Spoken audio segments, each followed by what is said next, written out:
But you know what's one thing that's been sad to me, my life, growing up in the church? So I'd be at a lot of cool events, and you'd hear people share and talk, and you would see people rally and want to go do something for Jesus, but then when it ends, people just get back to their normal life.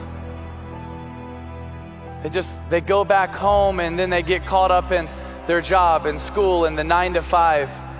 You got to remember it and continue to live out that calling, because a lot of times we don't actually take ownership of it.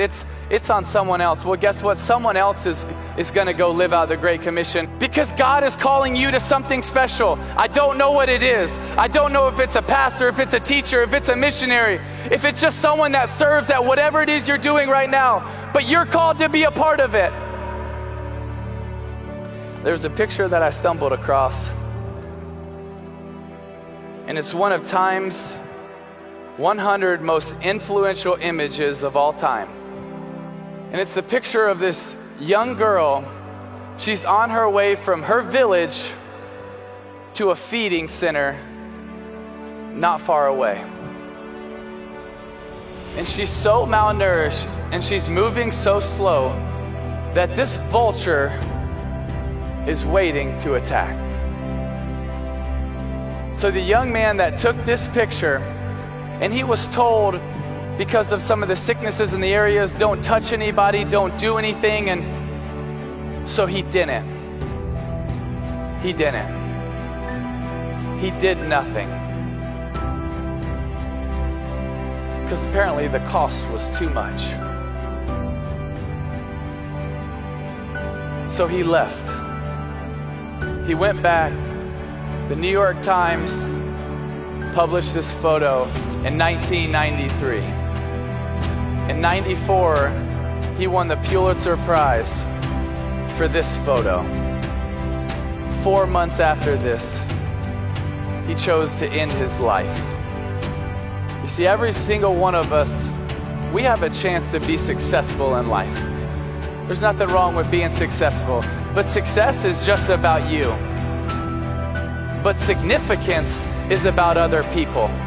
You see, that man that took that picture, he had success. That's one of the greatest honors a photographer could ever have.